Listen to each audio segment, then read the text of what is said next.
For 10 centuries it has waited to be awakened, to be worshipped again like a god, to fill the skies, to cast its shadow over the earth, to release its fury.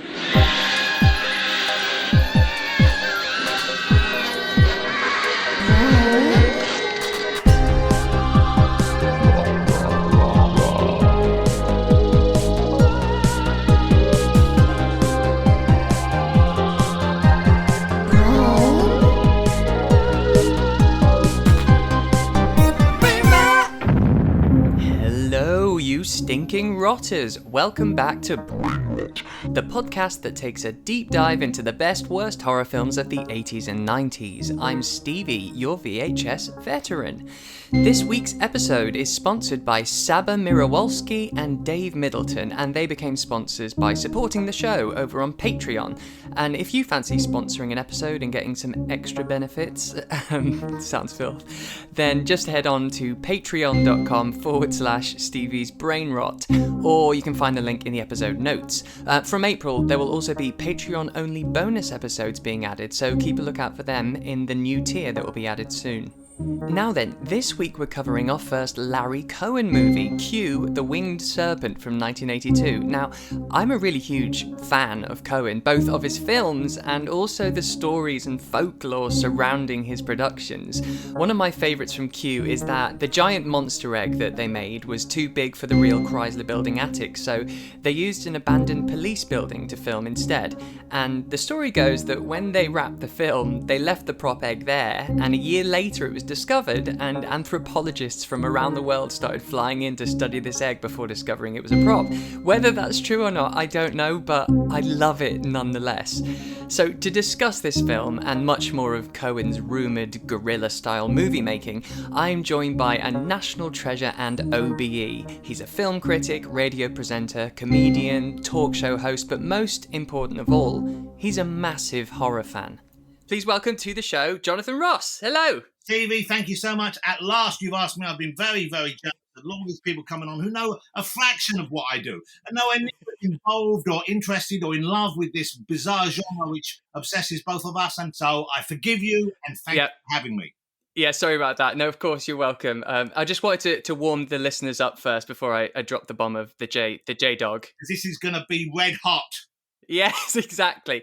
You just mentioned it then about horror films and your fascination with them. Tell us, where does that come from? What is your relationship with them? I mean, I adore them. It's probably my favourite genre, and it's actually also, almost without that, my wife's favourite genre. And as you know, she writes movies. She's an incredibly successful screenplay writer.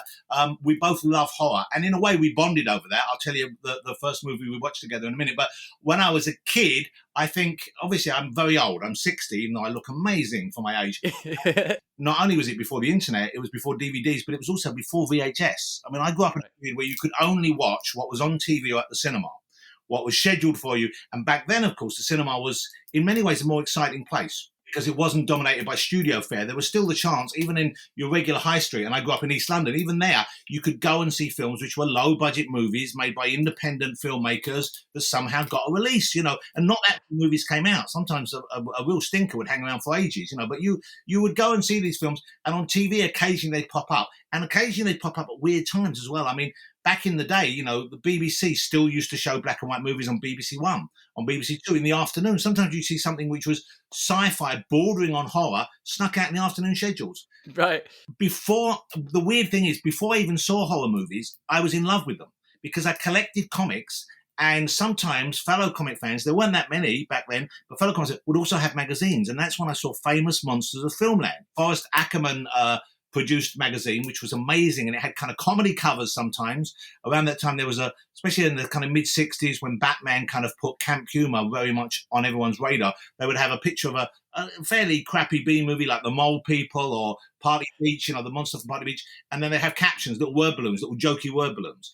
So in a way, it made horror films not that scary. Mm-hmm. So it seemed like such an exciting, weird subculture that could be twisted and could be played with in different genres. So I think I fell in love with the flexibility of it and the concept of it before I even saw the movies. And even today, there's still some movies in that period that I haven't seen that I really want to see, like the Mole People one. I've never got around to seeing the Mole People, and I'm pretty sure it's terrible, but I really want to see it. But part of me doesn't want to see it because I have this memory of it being on the cover of some of those comedy horror magazines back then, and that's so powerful. And in the back of the magazines, there'll be a company in LA called Don Post who used to sell monster movie masks that I was obsessed with. I really wanted to get. They were like full-size, really high-quality masks. He was on Hollywood Boulevard somewhere, and the whole thing seemed so amazingly romantic and exciting and unreachable to me. And so I think it was a number of things. First movie I remember watching that really had an effect on me was Psycho. Mm-hmm. I knew of Psycho. I'd seen photographs of Psycho. I vaguely knew it was a very, very powerful film that people talked about almost in hushed tones. And it was on BBC one night, very late at night. And I asked my parents if I could watch it, and they said, absolutely not. I think I was about 10, 9. And so what I did was when we all went to bed, and it was a school night, I sat downstairs in the house, pitch black, kept all the lights off, snuck into the front room and watched Psycho on my own with the volume down low. So you can imagine that was not a good idea. And yet I loved it. I kind of knew it wasn't real. I was aware enough of the kind of like, my connection to reality for it to not to terrify me. The only other film that had an effect on me like that to that extent was probably The Exorcist, which you might know off the top of your head. I think it came out in 74, maybe 73. I want to say 73. And I went to see it at the cinema, and I was 13 then, or 12. Managed to sneak in because I was very tall for my age. So even when I was about 13, I was about 6 foot tall. But also, I knew there was one cinema quite a long way from my house where you could sneak in without paying. It was in Walthamstow. It was the Odeon in Walthamstow. And if you waited by the exit, the double doors would swing open. You just sneak back in and you go and sit down. Amazing. I waited outside and went to see it. I bunked in to see it. I had no money. And it was one of the scariest films. Obviously, it's still an amazing piece of work. But then I had to walk home. From Walthamstow to Leytonstone is probably about a 4-mile walk. So it took me over an hour. But I remember it was night. It was about midnight. I was on my own and I was walking home. And every corner I came to, I stopped and slowly peeked around the corner and then ran across the road. So I love being scared. And it still happens. I still see films today which manage to scare me, even in my ripe old age and even knowing what I do about the artifice and the skill of filmmaking. But one of the films that I fell in love with early on, and it was just the whole genre, the whole idea of the fantastical, the whole idea of things out of the ordinary just always attracted me and excited me more than anything else. Yeah, same. I could completely relate to that. I think my version of that was I was born in 84, which is when Nightmare on Elm Street came out. So I grew up knowing about Freddy Krueger before even seeing the film because he became a pop icon. I mean, this guy was printed on lunch boxes and bed throws, and this was a child killer in films. It was bizarre. He became this pop icon. So all my youth, I knew who these characters were because they become these juggernauts of pop culture, like Michael Myers, Freddy Krueger. And so I loved them before I'd even seen the films, and I could only imagine what happens in them. What's interesting is because what's interesting though, there must have been something in you that wanted that darker, adult, sophisticated, scary thing. Because even though you're right, they were everywhere. But so was E.T. True. So was Alf, you cleaved to those things. You wanted the kind of what was, I suppose, the forbidden. Yeah, it probably was that. And I mean, I was quite a dark child, not in a worrying way, but my brain always would. I'd be more attracted to the macabre option, or I'd rather play with fire than with dolls. And so there was I think it was just inherent in me. I just had this morbid curiosity, I guess. Yeah. Well, I think the tendency towards enjoying the morbid is a kind of probably a very useful prerequisite for people who really love horror. When I was a kid, I had model kits. I didn't want war model kits. I didn't want planes or boats. I didn't want an action man to play with. The model kits I had were the all horror model kits. And I only had one or two because I come from a tragically impoverished background, which I will perhaps inflict on you later. But I had an uncle who, he did a deal with me that if I ran a certain amount each day, he wanted to get me fit, he would buy me a model kit at the end of the week. And it was the only thing to get me off my backside. And so I had the Phantom of the Opera model kit and the Frankenstein one. And I scared myself. I made the Phantom of the Opera one. And when I painted it, I thought this will be really good and macabre. This will make it powerful. I cut my thumb and put a drop of my blood in the paint, right? And then I painted it and it was downstairs in the cellar. And then I was too scared to see my model kit. For some reason, I don't know what I thought would happen, but that combination of making this scary kit and putting it in a dark place and then putting my blood in it, I thought, oh my God, what if I have done something kind of really bad? And so for years, I didn't see my model kit. Just that combination of events. That's why I put that. Yeah, pretty weird. I love that. Yeah, because it can't have just been that Freddy Krueger was around, because then it would be everybody in the world would be that fan. Yeah.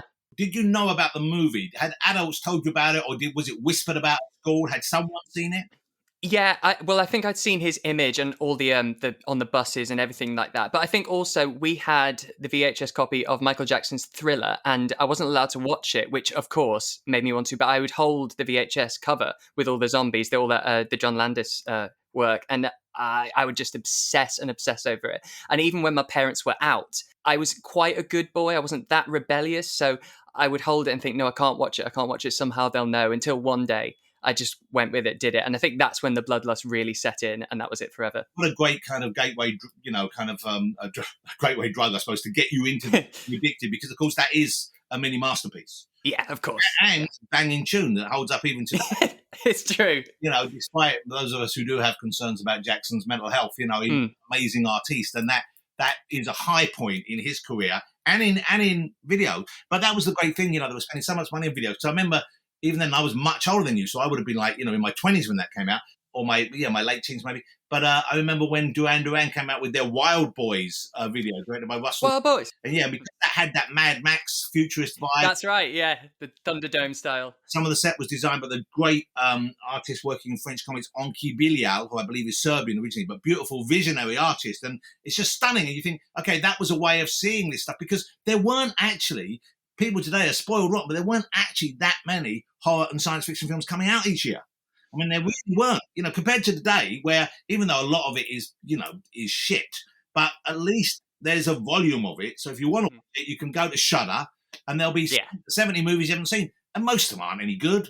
There's a moment, or there's a scene, or there's a... You always get something. Yeah. Whereas back in the day, though, you couldn't access that stuff. You couldn't see it. You couldn't find it. I mean, I said, this is before there was kind of any specialist TV channels, but before there was DVD, certainly before there was the internet. So to find this stuff was a major chore. Right. Man, I worked at it. I mean, before I did my TV shows, the Incredibly Strange Film Show, I remember I really wanted to see some of the work of Herschel Gordon-Lewis. I read about Blood Feast in particular. It sounded intriguing, and it is still a fun film that stands up in its own way.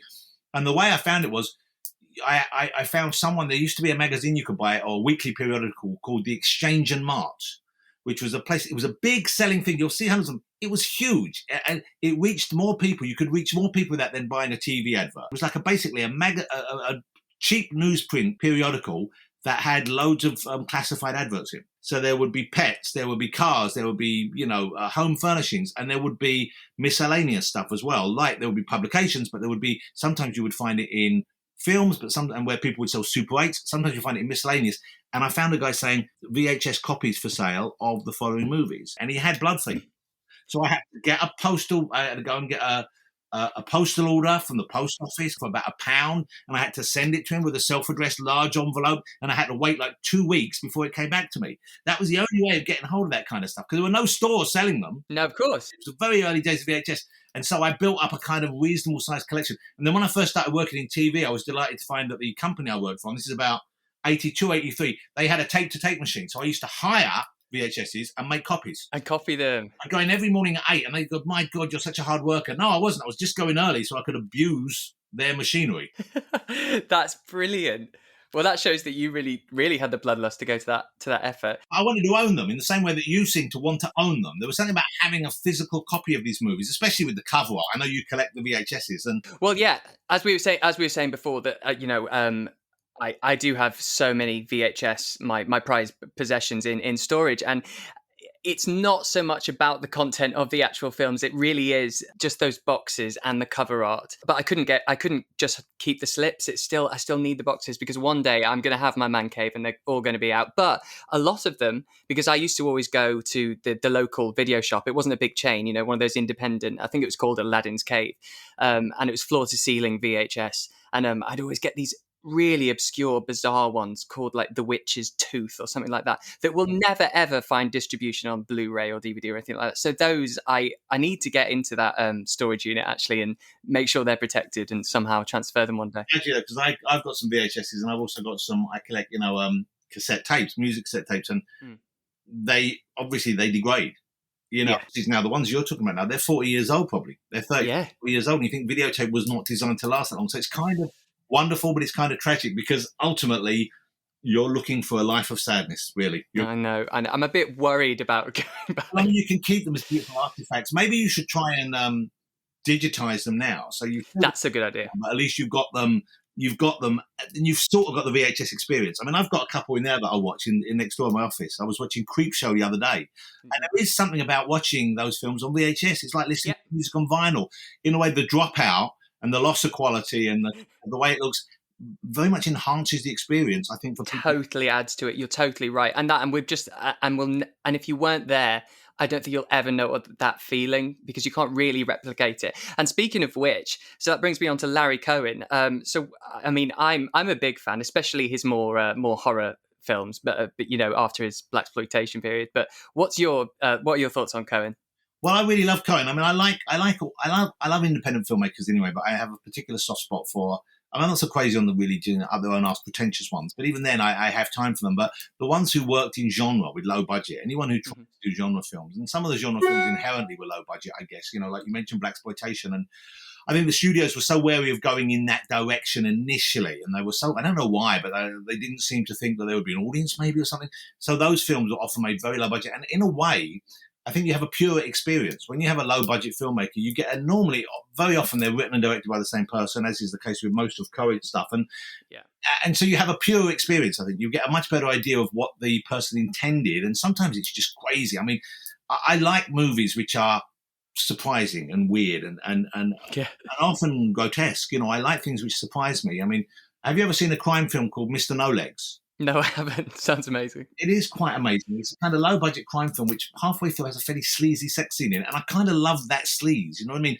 I like films, and that's what I like about Larry Cohen. Even though his films aren't sleazy per se, many of them were shot in and around New York in the late 70s, early 80s, when New York was either bankrupt or recovering from teetering on the edge of bankruptcy, and it is a sort of like dirty-looking, grimy place. And his films, his supernatural films and his horror films and sci-fi films, for me, they exist in the same universe, in the same New York as Taxi Driver and Mean Streets. And those films, it has that feeling. It has that feeling that here you have a city which is crumbling around the edges, and kind of anything can happen and bad things are going to happen. And have you seen Combat Shock? I don't know if you've seen that film. No.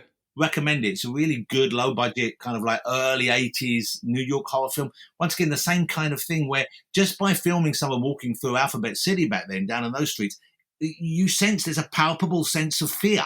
It was represented as, it felt really dangerous. I remember as a kid, any of the films of this time. I was talking to Mark Kermode about Basket Case, and that also represents New York with this very dangerous, on edge feeling. And so that was my view until I was a young adult of New York. I interviewed Helen Lotter, the writer-director, for the Incredible Strange Film Show, and it was a very weird experience because we weren't sure whether we'd do him, and he didn't have a big enough body of work to, he had Frankenhooker and Basket Case, and I think that was it at that time. And he worked in advertising, and so he agreed to do it with us, and we went to go to his flat, and we turned up, and he was in it was a very tiny little flat, very dark, and he was upstairs, and he'd clearly been up all night, and somewhat naive back then. I didn't immediately think, why has he been up all night? I just thought, that's weird. He said all night, and he had a bad stomach, and he said, I've got to go, you guys can set up, and he kind of left us in his apartment. He didn't come back for about 4 hours, and so we started filming just stuff in his apartment. Me going, we didn't, and then finally he came back, and we got something approaching an interview from him. But it was a very weird experience, which I kind of love as well. Well, yeah, to be weird, and of course they are weird. Most of them. I mean, weird is an odd blanket term, but they are certainly unusual. They're certainly unusual. Yeah, they're not kind of mainstream people, which is why they didn't work comfortably within the mainstream. It's why their ideas had to come out in the way they did, and which is why we cherish and love them, I think. And Cohen is very much in that kind of group, I think, although he did come from a more mainstream, his experience initially was in American TV in the 60s. Yeah. Even in the late 50s, I think he started writing for TV. And so he wrote a lot of procedural crime stuff and mainstream stuff like that. And once again, you see that in Q, the Winged Serpent. You see that in What Told Me To, where he has this kind of like slightly odd knockabout, sometimes funny, sometimes grimy cop procedural background, subplot going on where cops are arguing. And in Q, a great cast, of course. You've got David Carradine. Yeah. Who's the guy who was Shaft? Richard Roundtree. Richard Roundtree, yeah. Richard Roundtree, David Carradine, and of course Michael Moriarty, who worked with many times, and a really great cast. And it feels almost like this supernatural story is taking place in an episode of Kojak. Yeah, he did that a lot, and that's what I love. And especially this one, there's sort of three storylines that intertwine and then all join up at the end. And what I think about Cohen, though, I think he was an absolute master of premise and plot. Like early on, as you say, he was writing for TV and stuff, and he got tired of them changing everything, so he decided to become the triple threat of writer, producer, and director. And pretty much every single one of his films has this inspired storyline, and each film feels completely unique and original, whilst also having this unmistakable Cohen aesthetic and vibe to them. And he was such a daredevil, of course, in the way he made movies. It was a real sort of anti-Hollywood middle finger up to the business as a whole, I think. Most of those low-budget guys had to be daredevils because it's a sort of form of guerrilla filmmaking. You know, if you're crowd scene, you couldn't afford to hire people, so you would go and film while an actual event was going on. I know in God Told Me To, I think he went along and hitched his wagon to a St. Patrick's Day parade with loads of props out because he wanted to have the scene in that film where Andy Kaufman, well, I don't want to spoil it for people, but Andy Kaufman has a small appearance in it as a cop, I believe. And so he would just go along and then film something happening, which is quite risky, especially, you know, if you're in the midst of a police parade and then you're pretending someone's being shot. Right. But I love Q, the Winged Serpent, because you see so much of the city as well. I mean, you do in God Told Me To, but you see a lot of the city because it's got this great aerial photography, which is, I don't know quite how he achieved it. I don't know whether he had access to a helicopter, but it's got a weird quality to it. I mean, nowadays, you know, everything seems so easy for people. You know, they can just buy a drone off the shelf and you can get incredible 4K photography, which is cinema ready. But it's smooth and somehow lacking in character and life for me, you know. Whereas this had once again, it's the gritty quality of it, but the way the camera moves and that it's a vertiginous experience. You really do feel like you're up that high, and it's quite unnerving, especially if you get the chance. I don't know if you've ever seen this on the big screen. I did back in the day. I wish. But you really get the feeling. It's really very unsettling, and it's very clever, you know, and I assume he knew what he was doing and was doing that on purpose. I mean, he had to have those aerial shots. But of course, I believe, I mean, you hinted to me, and I don't know the full story, that they added the footage of the monster afterwards. Is that correct? Yes. This is very classic Larry style. So he knew what he wanted, and he shot the film. And imagined where he wants the monster and where he wants to see it flying around, of course. But he did no research into how the stop motion has to be done. And so then he turns up to them and goes, right, I want this monster here. And they're like, you've done it all the wrong way around. We need to model it first, and then we set up the shots. And so they eventually did it.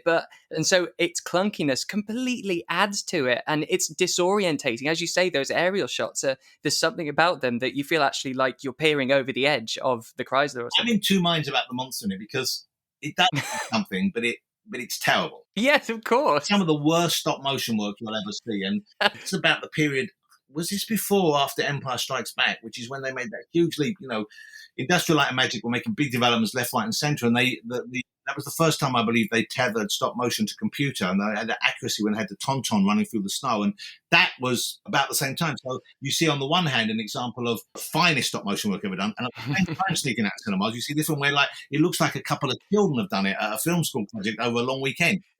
It looks a bit like Morph.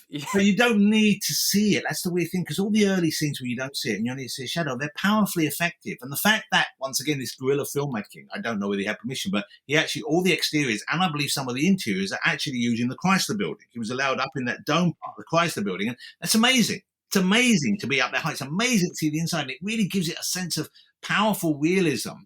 And then you see this kind of like really terrible flying monster at one stage. I don't mind it because, of course, monsters don't exist. But can you imagine if he hadn't done that? If it had been more like Night of the Demon, because they shot their wad and blew it at the end by showing you that terrible fucking fur-suited man. But that kind of vibe all the way through, where is it real? Is it not real? Because all the other stuff that he does so well, the fact that there's a kind of Aztec ritual murder and the monsters by prayer.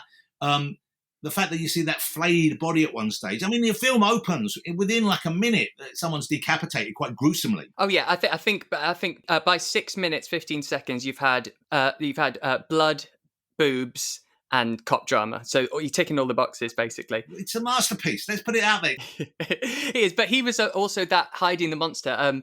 He was very much of the persuasion that the more you show the monster, the more used to it you get, and the fear and the shock wears off of that sort of thing, like he did with the baby in It's Alive. You know, it's always half in shadow or seen between a gap. I mean, Rosemary's Baby, you know, clearly a masterpiece, but everyone seems to remember seeing the baby at the end, but of course you don't. You see her reaction. Yeah, you never see the baby, but everyone imagines that. Most people have got a very, very clear visual idea of what they saw, what the baby's eyes look like, what its hands look like, and it's incredible the kind of way the suggestion is so much more powerful. But you can see why, especially if you're making a movie. What we have to bear in mind here, Stevie, is that these movies would have been made. Still, there would have been a kind of very different sketchy distribution network in the US. And so this would have played a lot down south. It would have played a lot in the urban areas where people were less sophisticated, didn't need to see a big movie, and kind of wanted to see shit. They wanted to see that monster. And they may well have felt, maybe he thought they would have felt cheated. I know when I spoke to Herschel Gordon-Lewis about when he made his movies for that, he said, you know, as long as we had a certain amount of gore, we knew it didn't matter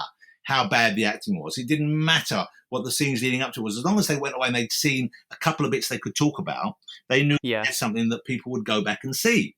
Yeah, even if it's destined for 42nd Street. Exactly. So, you know, it was like, and by the way, 42nd Street, you mentioned that, and 42nd Street, of course, is a dreadful place to go now. I mean, it's a horrible, what they've done to New York, where they've put a bunch of seats looking down the Great White Way, and there's just a big M&M shop, and there's nothing there. But I'm lucky enough to have gone to New York, and first time I went to New York, I was 21, I think, so it was 81, 82, and I remember arriving in New York and going straight to 42nd Street and saying, got to see a double bill. I'm so jealous. There were still those cinemas along there, and I went to see a double bill of Kung Fu movies that was shown late at night, and it was just me in the cinema at first, and then a gang of guys came in the back wearing like headbands. They were obviously like Kung Fu enthusiasts, and I thought, fuck, I'm going to get killed. I'm this weird, like, you know, and I was wearing a Jean-Paul Gaultier grey pushed sides and a flamboyant red tie, and they came in wearing like, which was unusual back then, tracksuits, which you didn't see people wearing sportswear out somewhere there, and these headbands on. And they sat right near me, and I thought, fuck, am I in trouble here? And then one of them said, well, yo, what are you doing watching that? And I went, well, I'm from England, and I love Kung Fu. I love oh, you're from England? And they loved the fact that a guy from England had come to New York and just wanted to watch martial arts movies. So I was... You were safe. End of the evening, I was like an honorary member of their clique. I felt like I was in the film Warriors. But it was an amazing experience because the cinemas they smelt, and there were cockroaches scuttling around at my feet, and I saw a rat at one stage during the evening. My God. All added to the ambience. It's what I wanted. And I was so thrilled I got to see it, you know, briefly before that was wiped out by this kind of grotesque, needless gentrification. Yeah. No, it's a shame. I only have from what I've seen in films and documentaries of that, and I mean, yeah, it looks so dangerous, but so exciting. I would have absolutely loved it. I suspect it was dangerous, but of course, you know, as a fairly tall white man, you know, there's an element in which you're protecting, you don't realise. And I'm sure if I'd have been a woman, I wouldn't be celebrating 42nd Street in the same way that I am now. So it's somewhat kind of like, what is the word? Selfish, perhaps, or just short-sighted. But having said that, still, there was a million there. Hell's Kitchen, anywhere up around 48th, 49th Street, when you go over to 7th and 8th Avenue, amazing. And then when you go downtown, I went down to the Alphabet in Chinatown back then. It was just amazing. You felt like you were in these movies, and it makes my love them all the more, because one of the reasons why I love Q, the Winged Serpent, and the same reason I love God Told Me To, is because there is so much location shooting. And as you get older, Stevie, you might find this. I've certainly found this. I'll often sit through films of varying quality, greatly mediocre and depressingly poor piece of work, just because I know there are street scenes, and so I can see streets of the 70s and cars. Right. And I watched the other day a terrible film, Come Play With Me, softcore sex film from the 70s starring Mary Millington, I believe directed by David Sullivan, or certainly produced by him. He was a pornographer, and it's got a great cast of like low, you know, odd British TV personalities that period, but loads of shots of London. I also watched Emmanuel in Soho, a film I know that next to nothing to recommend it, apart from the fact that you see Berwick Street and Old Compton Street filmed in the early 80s. As it was, yeah. And so I watch it for those reasons. I watch Confessions of a Window Cleaner because there were some shots of a couple of high streets in it. You know the film, what's the film, Deathline, shot in around Russell Square in London, where there's the kind of troglodyte character who lives underground in the underground station. I don't think I know it. Oh, you got to watch it. The only words he knows are, because he's been trapped there, goes, mind the gap. It's a great film, but I watch it because I went to university there, and I used to go out to Russell Street Station all the time. That was shot in the 70s. I was at university in the late 70s, early 80s. So for me, it's a powerfully wonderful film. And the same reason I'll sometimes watch films like some of the Kurosawa's earlier films. high and low. And there's another film he did called One Wonderful Sunday, which is actually a beautiful film. But what's great about it is a lot of it's shot on location, and there wasn't that much filming that went on in post-war Tokyo on location. You know, it's expensive to do, of course, and technically quite difficult, but these films do it. And so you really get a sense of that city. Of course, I was never there. I wasn't born there, but you get a sense of that city at that time. And it's an amazing experience. I'd recommend you watch both those films, which, by the way, are both incredible, but I would recommend you watch it just for the location scenes, just see what that's. It's almost like you can travel through time, I find. Yeah, I know exactly what you mean by that, and I really like it, especially if it was from around when I was born or before I was born, because it really is like another world, and that happens in Q actually. Even seeing, you know, the taxis having cigarette adverts on them, just things like that. It's so of its time. The first time I went to New York, the first few times I went to New York, they still had a few of those old taxis from the 40s and 50s still working. And I'd go in them occasionally. I mean, I would sometimes flag them down. I had nowhere to go, but if I saw one, I'd flag it down just so I could go in it. And you had an enormous amount of leg room, and it was normally driven by crusty, old, miserable old guys. And everyone smoked everywhere. I never smoked, but I loved having people smoke around me. I miss it desperately. If I could do one thing, I would remove all the bike lanes and replace them with smoking lanes. I remember as a kid going on holiday and the smoking section on an aeroplane, which now blows my mind, the thought that you could smoke on a plane. You know, it's like not like you weren't still breathing in their fumes. Right, I know. It'd be separated by a curtain, maybe. Yeah, because there was first class, and at the back of first class, the last one or two seats were smoking. And then business class began, and the first few seats were non-smoking, but they were right behind the smoking room. And business class, there was the business class smoking zone, which then led straight to the economy class non-smoking zone. It doesn't make any sense. You're getting all the smoke from both those other zones. You didn't stand a chance. I love it. But that whole era is my favorite, and that's why the films that came out of that smoking seedy time are the best ones made for me, and that's why, like Q, that's why I love it so much. I think just for anyone that doesn't know, I'll give a quick synopsis of what Q is.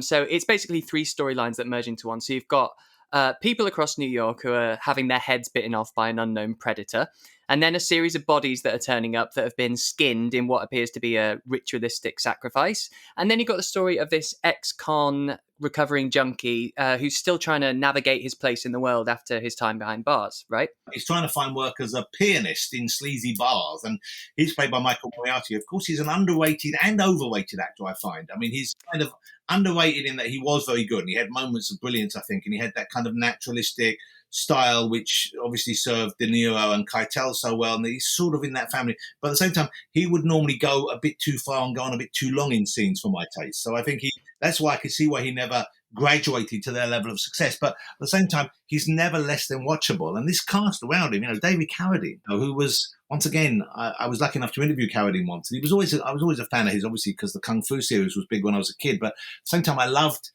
his approach to filmmaking. You know, he was someone who kind of couldn't be tamed. Right. And then you've got Richard Roundtree, who's an amazing actor, amazing presence on screen, both playing cops. And what's interesting is there's squabbling between the cops as well as between the cops and the kind of cop management, and then between the cops and Moriarty. And that great scene when he goes and he tries to basically sell them the information he has about where the Winged Serpent is nesting. Yeah. And that's one of my favourite scenes in the movie. You know, it's fun, and Roundtree loses it with him. But I think you can find it online, the whole movie to watch. I don't think you need to even find a place to stream it. It's out there. But it's so much fun. I mean, it's just so much fun. Even down to the last line. I'm not sure if it is the last line where Carradine says something. The Carradine line. What does he say? Something about it? He goes, "Just your good old-fashioned monster." What the film is. And like Cohen ends the film by saying, "That's what I gave you. Good old-fashioned monster film," but with a bit of kind of modern twist to it. And Candy Clark is in it as well, of course. Candy Clark, who's amazing in the scenes with her and Moriarty, and the scene where she goes to visit him at the police station, and it's just, it really gives it more of a heart and more of a connection than it needs, really, or deserves.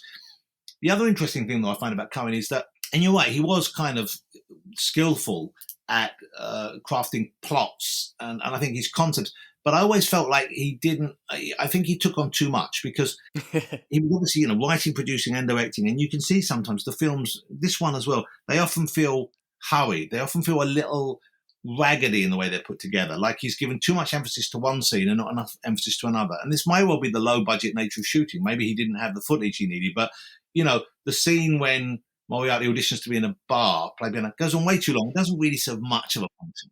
It does go on a really long time. But there's a degree of padding inevitably in low-budget films. I remember talking to Herschel Gordon-Lewis once about the beginning of his film Gruesome Twosome. And Gruesome Twosome, which is, I quite like, it's quite a fun, gory film from that period. But it starts with an extraordinary sequence.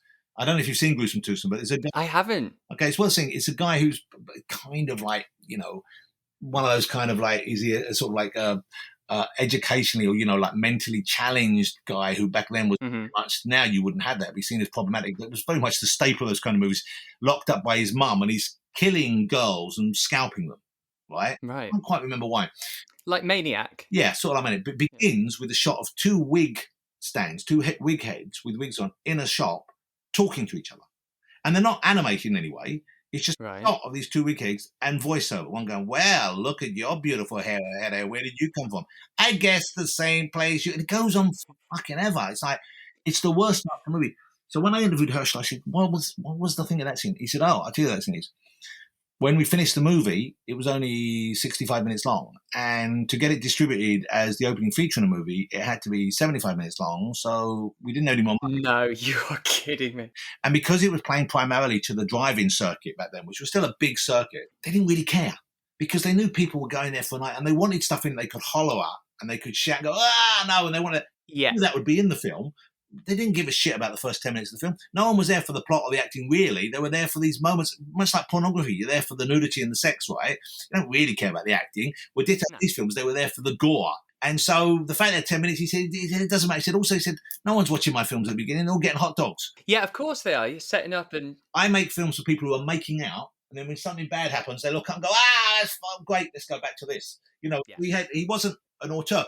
But I respected him and liked him. I liked what he did much more than I liked, say, Charles Band, who I thought approached it so much as just a kind of, in a very dry way as a business, that I found it hard to get excited about their body of work, even though Corman did wind up producing some great movies. But I just found them less involved with their films than people like that. And for me, to be interested in someone's work or interested in them, I need to feel like they are somehow compelled to make it, even if they don't know why. I know what you mean. I do think, and what you were saying about the pace sometimes seems off in this film, like that scene with Moriarty, that's actually him just improvising as well, but it goes on way too long. But then you get it suddenly out of nowhere, you get a quick scene of a girl sunbathing and it's over in 7 seconds and she gets ripped up off the roof. But all those things, once again, scenes of, it's kind of, once again, if someone were to remake it, I'm sure you could play around with it more, because in a way, early in the scene, you get the feeling, I was rewatching it again before chatting to you, and I remember thinking, okay, this is kind of like Jaws, but with the sky. And so like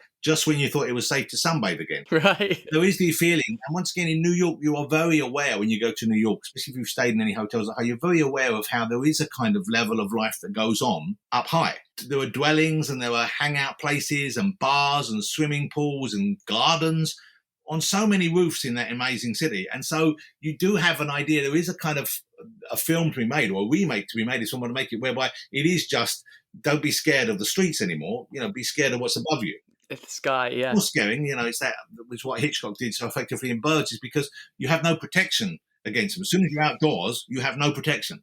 That's it, yeah. And you can't see them coming if they're flying fast. So I really like what he does. And earlier in the film, you really get a sense of that. I think you really get a sense like, okay, no one's safe. And every time you see someone go on a roof and set up a radio and lay out a towel, you think, you're going to die. What are you doing? Why are you sunbathing?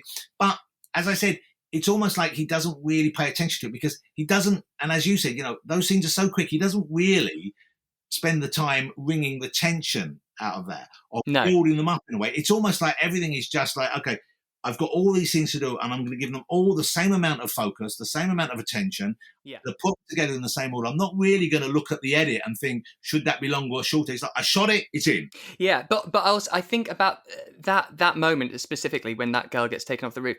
Just before I was disappointed that it was so quick, there's this shot of people just walking around the New York streets and suddenly realizing they've got blood on them. And it is so effective, this thought of blood raining down as it's carrying around. And it's so easy, such an easy idea, but I loved it. It's a great idea. And like I said, but I think it supports what I'm saying, full of great ideas that are somewhat badly realised or poorly realised, because he shoots about 8 people. And like, we've seen their sizes. And so like, how much blood is dropping down? It's dropping down for like 7 blocks.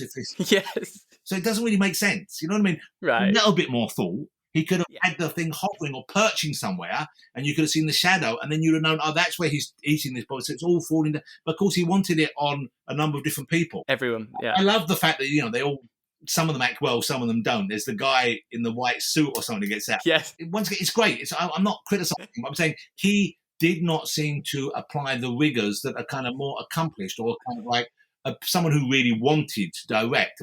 I get the feeling that the directing was not as much fun or not as important to him as the screenplay.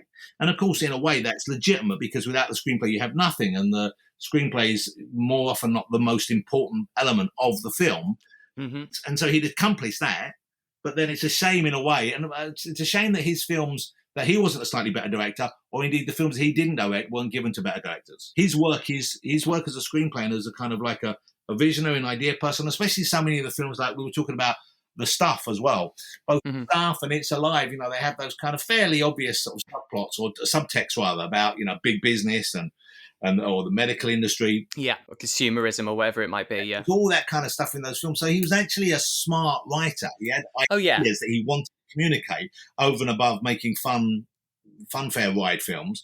But he was never given a chance. But I must tell you another story. Sorry, I'm ranting on, but I wanted to tell you. Please. In the 90s, I think it was the late 90s, I went to interview Dino De Laurentiis when he was still alive, of course. And I was lucky enough to go into his office on one of the studio lots. And it was a big place. I think it might have been Paramount, I'm not quite sure. And while I was waiting outside, they had a kind of bookshelf, or more like a cabinet, glass with doors on it, you know, so you couldn't get in there. Few of them. And in there, I noticed there were hundreds of screenplays, some of which you knew, some of which they'd made, you'd recognize. Loads of them, I don't believe were ever made. And I saw one bit, and I was just browsing, I was waiting to be shown in, I was looking at them, and we weren't allowed to film in there. And there must have been about 20 by Larry Cohen, which I've never seen or heard of since. Even what? Yeah, loads. And if you look around online, if you're interested in Cohen, you can find there's about 10 or 12 unfilmed screenplays that you can find online. Really? That he put out there or fans put out there. But there are some that, once again, aren't there, and I've never heard. There was one I remember thinking, I wonder what that's about. It was called The Vortex. Oh, sounds great. No idea what it was about. Presumably, De Laurentiis either bought these screenplays or had been offered them. And then they've just been shelved. Yeah, and that's what's interesting about him more than anyone else, because when you talk about the other kind of low-budget directors who I'm fond of, you know, more often than not, they would write a screenplay or gather a screenplay and they would make the film. That was it. There weren't loads of ideas that didn't get made. But Cohen, no, he was churning out and creating screenplays all the time. Some he was selling to other people, some he'd filmed himself. Many got made, many more did not get made, and they're all out there still somewhere. And there must be some tremendous ideas in there, because he was an incredible ideas person. Yes. If anything, he was a visionary he would picture just something like, I mean, this whole film, Q, he came up with an idea looking up at the Chrysler one day and thought, oh my God, can you imagine if there was a nest up there? And that was it. It was born. Brilliant film. I mean, we've kind of glossed over it a bit, but the one we talked about earlier, and I know you wanted us to do this, but my favourite of his films is God Told Me To. Right, from the 70s, yeah. Well, I recommend, I won't go on too long, but I really urge people to seek that out if they haven't seen it, because everyone I've shown it to has been amazing, and it is an amazing film. I have heard, yeah. It's surprising. It's if anything, it's got the elements that we like in this, it's got all of them, and somewhat more successfully, I think, you know, the subplot about the cop and his wife, it's so kind of like, well, fully realised, formed, well thought through in that film. And the plot itself, it's so gripping and weird. I mean, it's an amazing piece of work. And I'm just so surprised it isn't on more people's top 10s. But it's funny. I hadn't really taken any notice of it until you mentioned it a few weeks ago. And since then, I've looked it up and I have acquired it. I haven't watched it yet. Oh. But also, I was watching the Cohen documentary, King Cohen, yesterday. And there's a whole big section on that. And I was absolutely fascinated and so intrigued. So I can't wait to watch it. It's a fucking amazing film. It looks it. Amazing film. But then, you know, I mean, I like even his lesser works, even like, you know, there are 3, I believe, It's Alive movies, aren't there? Is It's Alive? Yes. Third one is Island of the Alive, which Michael Moriarty's in. It's the worst of the 3, of course. Yeah, of course. Worth seeing. I enjoy all of them. You know, I will watch this sort of stuff all the time. Yes, same. No, that trilogy, that's a real... I never used the term guilty pleasure because I don't feel guilty about it at all. I just love them because they bring me so much joy. Yeah. I mean, I said my wife is less keen on that kind of thing. But having said that, I mentioned earlier on that we bonded over horror movies, and we did somewhat. When I first met her, you know, I was older. I'm 10 years older than her, or about 9 years older than her. And when we first met, I didn't know about the age difference, but one of the things I liked about her was the fact that A, she knew about and liked comic strips, the comic book. Yeah. We talk about that. And B, I mentioned the film and she said, "Oh my God, I love horror films." And when you're first dating someone, sometimes people say stuff and you're not sure. Are they saying this because they want to just share your enthusiasm and show you, make you feel about what you like or make you think kind of the same? But she knew about horror films. She loved horror films. She'd seen almost as many as I had. And the film that we really wanted to see, and we got it. It came out on VHS about the same time as at cinema. Was Reanimator. Yeah, the Lovecraft. Yeah, Stuart Gordon. Oh God, Stuart! And I interviewed Stuart once as well. I can't remember. It's an Incredibly Strange Film Show because I love his films. I love Society as well. And I covered that a couple of weeks ago on the show. Well, it's Brian Usner who directed Society, but he produced the Reanimators as well. And Reanimator is just such a great, fun film, and it's a bit like we're going back to what you were saying at the beginning when we were talking. Well, I think before this started, before we did the podcast, we should apologise to the listeners, but we were talking about the Garbage Pail Kids movie. Yes. We both have a very soft spot for. And there was that period where horror films didn't take themselves too seriously. They still had kind of shocking gore in sometimes, Reanimator. At the same time, Reanimator, not least because the lead actor really chews the scenery in the most delightful way, but it's just so much fun. It's such a fun film, and it's got all the moments of shock, and it's that kind of great. It does feel like a great kind of date movie. Totally, because it's got gross out and scares. It's got all the body horror bits. It's not nasty. It's not barking away. I'm friends with Vic Reeves and Bob Mortimer. I remember years ago talking about various things, and I said, "Oh, do you like this?" And they said, "Well, we like that sort of thing, but we prefer trying to do stuff which is just funny because dark is easy." Mm-hmm. And I think they're right. If you want to make something which is just kind of fucking gruesome, it still requires some creative ability. But if you want to make something which is just kind of miserable and you reach for certain unfortunate aspects of modern society, aspects of abuse or aspects of deprivation, sure, you can make a movie which is powerful, but it's not fun. Mm-hmm. No fun. I don't want to see a movie in which at the heart of a horror film, really, there's child abuse or spousal abuse or genuine violence or racism. I mean, I'll make an exception. Get Out was an incredible masterpiece, of course. Well, yeah. But sometimes those concepts I find are used too casually, and it upsets me. It upsets me to see them used as a kind of just a button to hang a hook to hang a terrible plot on. When someone does something which is more wildly creative and stupidly out there, like Reanimator, like the Winged Serpent, I'm all in. You know what? It's not going to make me think, okay, well, that really happens, and it's unfortunate you have exploited that and exploited my emotional response to something real just for a cheap thrill. I'd much rather just have the cheap thrill. And I think Cohen, I think he does. I think his humor as well, because he's got such a realistic style. His dialogue's always very casual and realistic, and he weaves the humor in that. I think the very opening scene, actually, when it's actually the Empire State Building that they filmed, where it's the window cleaner, and he was the actual window cleaner of the Empire State Building. They just gave him some lines. Yeah, because it's amazing. From that shot, that opening shot. Once again, this is kind of great guerrilla filmmaking. You've got a shot there. Whereas if that was in a Mission Impossible movie now with Tom Cruise, that would have probably cost them. It would probably cost them 50 to 100 grand. Oh God, yeah. But as it was there, he just went to the guy who already had the equipment.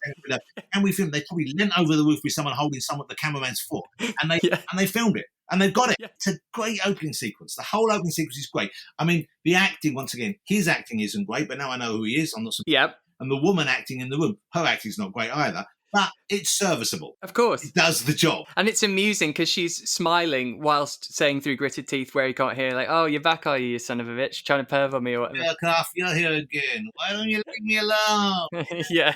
And then the really good kind of like shocking moment with the head gone and you actually see the severed neck and the blood spurting, which once again, we shouldn't spoil it for people. Hopefully people will seek it out and watch it after this, but it's great fun. Just great fun. It really is. And as you say, that of course trying to get permission to do that shot would have been an absolute nightmare. One of his films, I think Hell Up in Harlem, actually, that he did, he has this scene where the two main guys burst into an airport and have this fight on a conveyor belt. And of course, I mean, to take fake guns and film in an airport anyway, you need 20 different types of sort of permit. So he just did it. And these two guys are rolling around on a conveyor belt, knocking off people's luggage and stuff like that. Did it, shot it, left. And then all the people applauded, And then it's too late. You can't see, they've got the footage. I'm surprised. I mean, I'm not surprised now because obviously we're in the middle of a terrible, unforeseen pandemic. But I mean, before this even, I was surprised that more young filmmakers didn't just go and do that, because technology became so much more portable, and the quality of film. When I was a kid, I toyed with the idea. I liked the idea of trying to make a film, but of course it was impossible to me. How would you get hold of a camera? And then someone I knew someone who had a Super 8 camera, but it didn't have sound. You know what I mean? All these things were like, you can find a way to do it. But now, of course, you pick up your phone, there you go. You have got a better device there than this is as good as a 16mm camera was back in the day. Absolutely. Recording this, I'm surprised more people aren't out there making films. I know there is a kind of growing wave of phone shot movies and those kind of on a decent camera, but I'm surprised more people aren't out there taking advantage of the fact that you can rock up anywhere these days with a phone and make a scene. You can do it. And maybe it's happening. I'm just old and out of touch. Maybe it is out there, but certainly I do look, and I don't see many. Well, I know, like the film Unsane, that was the Steven Soderbergh. That was all filmed on an iPhone 10. And it wasn't a very good film, but I appreciate what he did. I'm not talking about Soderbergh and people like who are filmmakers who decide to do that. Oh, you mean just almost as an exercise? I'm saying low budget guys. I want to see. I mean, I like and some of the movies. Did you see that recent horror film, low budget horror film made a Zoom call with the seance that goes on? Yeah, Host. Loved it. It was great fun. Brilliant. It's genius. We've just made this movie, and I do know a few young filmmakers who make stuff like that. That's fun. But well, when I was a kid with the video camera, I'd work out tricks and make, and I've brought him up so many times on this podcast that my hero when I was a kid really was Peter Jackson and his early stuff, just because of that. Homemade vibe. And well, it's interesting because Edgar Wright, who I'm a friend of, and I've known before he made movies. In fact, I knew him back when he was just doing Space on TV. And he came around my house once with Joe Cornish, and we watched, because I had hold of a very early copy of the new Dario Argento movie. We're big Argento fans. Which one? It was Phantom of the Opera. Oh yeah. But Edgar, he always credits. He's very kind, of course. He's an amazingly talented young man. But he said that he saw that being a director was possible after he saw my episode of The Incredibly Strange Film Show focusing on Sam Raimi. Actually was sort of like Peter Jackson, but his early films are better than Peter Jackson's early films. Yeah. Evil Dead is a master, amazing film. And he did 2 and 3. Yeah, but all 3 of them, yeah. Have you ever seen Crime Wave by him, that really early film, which I believe is hard to find? Yeah, it's pretty good. We showed some clips in there, but I don't think, if you look online for The Incredibly Strange Film Show, I think they had to remove the clips because they got tied up in some ownership thing. But it's really interesting, really strange film. But he used to do that. Yeah, obviously it is this guerrilla style and just doing what you can, and then it's too late once you got the footage. And famously, the end of this, which is all the big battle between the police at the top of the Chrysler and the flying monster. So the Chrysler building was under renovation at the top during filming, and so you see the cops that are sort of in hanging baskets on the side shooting guns. They, of course, were the renovation guys. That they said, "Do you want to?" And Larry said, "Do you want to be in a movie? Here's a gun, shoot." And then famously, all these empty shells were covering the streets of New York from the blanks, and everyone. There's 2 stories. There's one where apparently all of the people of New York thought there was a terrorist attack and began screaming and running, and Cohen said, "Get a camera down there, shoot their reactions." And then there's one story that says that being that they were New Yorkers, they barely gave it any notice that there's gunshots. They came to go with the second story there, and also let's bear in mind, Cohen would have had one camera. He would not have been able to anyone get a camera down there. He was Larry Cohen. He was a shitty beat up old 16mm camera that he probably had borrowed for the weekend. It's like, and also I don't think, we've been to If someone's firing a blank on the top floor of the Chrysler, you're not going to hear it down below. It's a long way down. But that's what's so fabulous about the film is that you can see there are clearly people around the edge of the top of the Chrysler building, and it's well enough shot for it to be quite good cinematography. And it's a bad special effect. They've added the kind of like little burst of flame or something when the bullets coming out. But yeah, that's right. The thing that lets it down, of course, is this terrible clunky stop motion monster. It doesn't matter because you're in the moment, and it's. I would recommend this film to everyone. When I was watching it again, I was thinking, I don't know if my kids have seen this film. I must get them to watch it. I think a Larry Cohen season on TV somewhere would be very, very well received. Oh gosh, I'd love to do one of those, like at the Prince Charles, like an all-day marathon, something like that. That would be amazing of his stuff. And but he, in terms of permits, he always says that he was of the persuasion that if you show up with enough people and enough confidence, people just assume you have permission to be there. Yeah. Although, you know what? He was lucky doing it back then. That isn't the case now, because when I shot my documentaries in America, we used to turn up places and cops would turn up and they would all say, "Where are the permits?" And I think, obviously, post 9/11, the world has changed drastically. And now, post-pandemic, the world has changed drastically. But it's security is much more of an issue today than it was in the 80s. No one really gave a shit. And in the 80s as well, I think no one really knew what was going on. I mean, I don't think cops knew what permits you were having. I don't think they were bothered, you know. Yeah. And we did get away with a bit. When I was filming the Incredibly Strange Film Show, sometimes we'd film places and they'd say, oh, you got permission? We go, oh, well, I think we have. We spoke to the mayor's office, you know, when we're in small towns, and they go, what did they say? I said, well, and even though I was filming for Channel 4, we discovered fairly early that the only TV station they'd heard of was the BBC in England. So we'd always say, we're from the BBC. BBC, yeah. In fact, I'd say, we're interviewing the mayor for this show as well because it's about your town. And they'd always let us stay. And once or twice, we even did interview a fucking mayor, right, to get the permits we needed. But what we did was we were shooting these documentaries back on 16mm. This is the days you could still, it just got to the stage where you could use video, but still film was about quality if you wanted to show it on TV. So we shot them on 16mm. Had a great cameraman called Les Young, who'd been working in TV since the late 60s, I think. Up north, he'd done like World in Action and all those sort of shows. Right. It's a great thing you can find on YouTube. If you're interested in the amazing Quentin Crisp, an episode of World in Action called Seven Men. Well, there were 7 episodes, but one of them is on him. It's called Seven Men. And it's just him talking about himself. And Les, who did the Incredibly Strange Film Show, was a cinematographer on that. He did the cameraman on that. And he appears in it as well. So it's amazing the richness of those sort of like TV shows back then that were shot on film.